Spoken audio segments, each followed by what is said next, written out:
ആരാണ് ലാലേട്ടൻ, ആരാണ് മോഹൻലാൽ? അങ്ങനെ ഒരു ചോദ്യം മലയാളക്കരയോട് ചോദിച്ചാൽ, കേരളത്തിനോട് ചോദിച്ചാൽ, ഒരുപക്ഷെ ചോദിക്കുന്നവന്റെ നേർക്ക് ലക്ഷോപലക്ഷം കോടിക്കണക്കിന് വിരലുകൾ നീണ്ടുവരും. അല്ലേ? അതൊരു സത്യമാണ്. കാരണം മോഹൻലാൽ ആരാണെന്ന് ചോദിക്കേണ്ട ആവശ്യമില്ല. നടന വിസ്മയം കൊണ്ട് മലയാളികളുടെ മനസ്സിൽ പതിഞ്ഞ ചിത്രമാണ് മോഹൻലാൽ എന്ന ആ താരത്തിൻ്റെത്. ഏതൊരു വേഷവും അത്ര കൃത്യമായി ഫ്ലെക്സിബിൾ ആയിട്ട് ചെയ്യാൻ കഴിയുന്ന വേറൊരു നടനുണ്ടോ എന്ന് ചോദിച്ചാൽ കൃത്യമായിട്ട് പറയാം, അത് ലാലേട്ടനാണ് അതിലൊന്നാമൻ. ആ ഒന്നാമൻ്റെ കഴിവ് കൊണ്ട് എത്രയെത്ര ചിത്രങ്ങളാണ് മികവിലേക്ക് കയറിപ്പോയിട്ടുള്ളത്. മഞ്ഞിൽ വിരിഞ്ഞ പൂക്കളിലൂടെ വന്ന ആ നരേന്ദ്രൻ പതുക്കെ പതുക്കെ ഏവരുടെയും മനസ്സിലേക്ക് ഒരു ആവേശക്കാറ്റായി മാറി. കരിമ്പിൻ പൂവനക്കരെ, അഹം, കമലദളം, സദയം, അങ്ങനെ വ്യത്യസ്തങ്ങളായ ചിത്രങ്ങൾ. പക്ഷെ അദ്ദേഹത്തിൻ്റെ ചിത്രങ്ങളൊക്കെ പരാജയത്തിൻ്റെ വക്കിലേക്ക് കൂപ്പുകുത്തി പോയിട്ടുമുണ്ട്.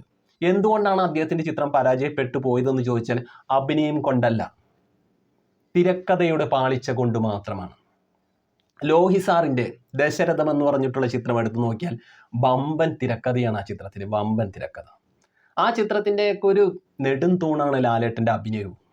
അതുപോലെ തന്നെ കിരീടം, ചെങ്കോൽ എല്ലാം അടിപൊളിയാണ്. കന്മദം, അതിലൊക്കെ അഭിനയം കാണുമ്പോൾ തന്നെ നമുക്ക് ആ പടങ്ങൾ വീണ്ടും വീണ്ടും കാണാനുള്ളൊരു ആവേശം വരും. അത്തരത്തിലുള്ള ലാലേട്ടൻ എവിടെ പോയി, എങ്ങോട്ട് പോയി, വിൻറ്റേജ് ലുക്കിലുള്ള ലാലേട്ടൻ എവിടെ പോയി എന്ന് നിരന്തരം എല്ലാവരും ഇങ്ങനെ ചോദിച്ചുകൊണ്ടിരുന്നപ്പോൾ എ ഓട്ടോയിൽ നമ്മൾ കണ്ട സുധി, നിഷ്കളങ്കനായ സാധാരണക്കാരനായ ആ ഓട്ടോക്കാരൻ, അതുപോലുള്ള ക്യാരക്ടറുകളിൽ ഇനിയും ലാലേട്ടൻ വരുമോ എന്നൊരു ആശങ്കയായിട്ട് മലയാളികളുടെ മനസ്സിൽ ഇങ്ങനെ നിറഞ്ഞു കിടപ്പായിരുന്നു.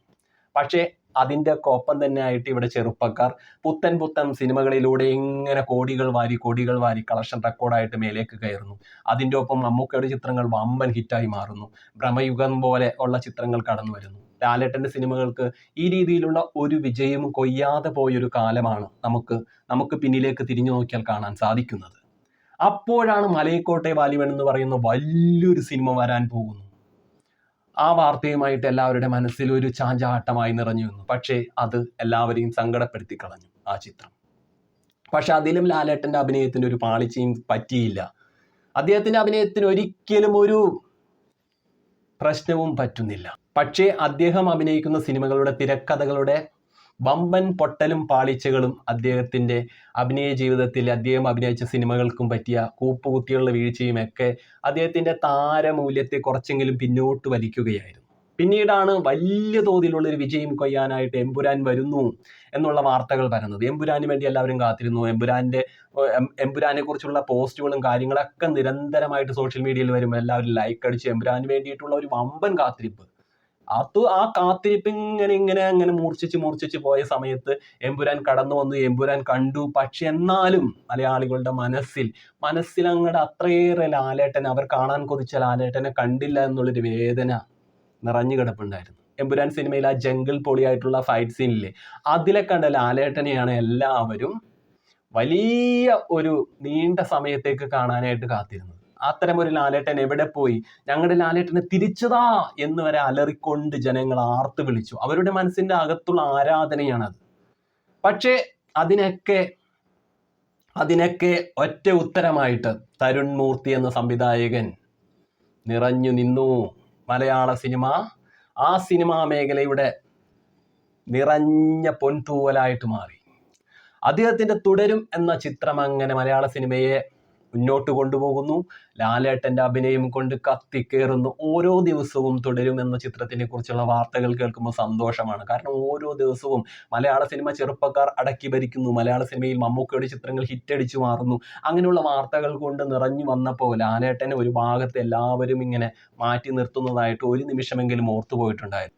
പക്ഷെ ആ മാറ്റി നിർത്തലുകൾ കൊണ്ട് ഒരാളുടെ അഭിനയത്തിൻ്റെ കഴിവ് ഒന്നും പോയില്ല എന്നുള്ള ഉത്തരമാണ് ലാലേട്ടൻ ഇവിടെ കാഴ്ചവെക്കുന്നത്. വിരല് പോലും അഭിനയിക്കും. അതാണ് ലാലേട്ടൻ്റെ അഭിനയ മികവ്. നല്ലൊരു കഴിവുള്ള സംവിധായകൻ്റെ നല്ല കത്തുന്ന തിരക്കഥയുടെ, നല്ല കാതലുള്ള തിരക്കഥയുടെ ഒക്കെ മുന്നിൽ ലാലേട്ടൻ വന്നു നിന്നാലുണ്ടല്ലോ, പിന്നെ ഭ്രമയുഗമാണിവിടെ. മമ്മൂക്ക സ്വീകരിക്കുന്ന സിനിമകളുടെ ഒരു കാറ്റഗറി പരിശോധിച്ചാൽ അറിയാൻ സാധിക്കും. അദ്ദേഹം പല വ്യത്യസ്തങ്ങളായിട്ടുള്ള തരത്തിലുള്ള സിനിമകൾ തേടി പോകാറുണ്ട്. പക്ഷെ ലാലേട്ടനെ സ്നേഹിക്കുന്ന ഒരുപാട് സംവിധായകരുണ്ട്. അപ്പോൾ അവർ ലാലേട്ടനോട് സമീപിക്കുന്നത് ലാലേട്ടനെ അത്രയേറെ അവരുടെ സിനിമകളിൽ കാണണമെന്നുള്ള ആഗ്രഹം വെച്ചിട്ടാണ്. അതുകൊണ്ട് തന്നെ മോഹൻലാൽ അവരുടെ സിനിമകളിൽ ആ വേഷത്തിൻ്റെ പ്രാധാന്യത്തെ പോലും മുൻതൂക്കം നൽകാതെ അതിൽ അഭിനയിക്കാറുണ്ട്. അതുകൊണ്ട് തന്നെ പലപ്പോഴും ആ സിനിമകൾ പരാജയത്തിലേക്ക് പോയിട്ടുണ്ട് എന്നാണ് എൻ്റെ ഒരു തോന്നൽ. പക്ഷെ ഇനി അതുണ്ടാവില്ല. അദ്ദേഹം കൃത്യമായ രീതിയിൽ അതിനൊക്കെ ഒരു മറുപടി കൊടുത്തുകൊണ്ട് തുടരുമെന്ന ചിത്രത്തിലൂടെ തുടർന്നുകൊണ്ടേയിരിക്കുന്നു. തീർച്ചയായിട്ടും അദ്ദേഹം ഇനി വരാനിരിക്കുന്ന വർഷങ്ങളിലൊക്കെ ഹിറ്റോട് ഹിറ്റടിച്ച് അങ്ങോട്ട് മുന്നോട്ട് പോകും. തുടരുമെന്ന് പറഞ്ഞിട്ടുള്ള സിനിമ കാണുമ്പോൾ നമുക്ക് അതിൽ എന്തെങ്കിലും നമുക്ക് നുള്ളിക്കളയാമോ എന്ന് ചോദിച്ചാൽ ഒന്നും കളയാനില്ല. ആ സിനിമയിൽ പൂർണ്ണമായും 100% വിജയിച്ച ചിത്രമാണത്. ആ സിനിമ നമുക്ക് അത്രയേറെ സംതൃപ്തി തരുന്നുണ്ട്. മോഹൻലാലിനെ സ്നേഹിക്കുന്ന മലയാളക്കരക്ക് കിട്ടിയ ഏറ്റവും വലിയ ഐശ്വര്യമാണ് തുടരുമെന്ന ചിത്രം പിറന്നു വീണത് തന്നെ. അത്രയേറെ മികച്ച അഭിനയമാണ് മോഹൻലാൽ എന്ന നടൻ കാഴ്ചവെച്ചിരിക്കുന്നത്. വെട്ടിയിട്ട വാഴത്തണ്ട് പോലെ ദേ കിടക്കണ് കഞ്ഞി, മാണിക്ക കഞ്ഞി എടുക്കട്ടെ എന്നൊക്കെ പറഞ്ഞ ഡയലോഗ് കൊണ്ട് ലാലേട്ടനെ ഇങ്ങനെ കളിയാക്കി മോശമാക്കി മാറ്റിവെച്ച ആ ഒരു കാലത്തിൽ നിന്നും ലാലേട്ടൻ കുതിച്ചു ചാടിയിരിക്കുന്നു. തുടരും സിനിമ നമുക്ക് കാണുമ്പോൾ അതൊക്കെ നമുക്ക് അങ്ങോട്ട് മനസ്സിലേക്ക് ആവേശത്തോടെ കടന്നു വരും. ഇത്രയേറെ മികവുള്ളൊരു നടൻ വേറെ ആരും തന്നെ കാണില്ല എന്നാണ് എൻ്റെ ഒരു അഭിപ്രായം. കാരണം അത്രയേറെ മികച്ച താരമാണ് മോഹൻലാൽ. അപ്പോൾ മോഹൻലാൽ ആരാണ് എന്ന ചോദ്യത്തിന് ഒരു പ്രസക്തിയുമില്ല. മഞ്ഞിൽ വിരിഞ്ഞ പൂക്കളിൽ വന്ന നരേന്ദ്രൻ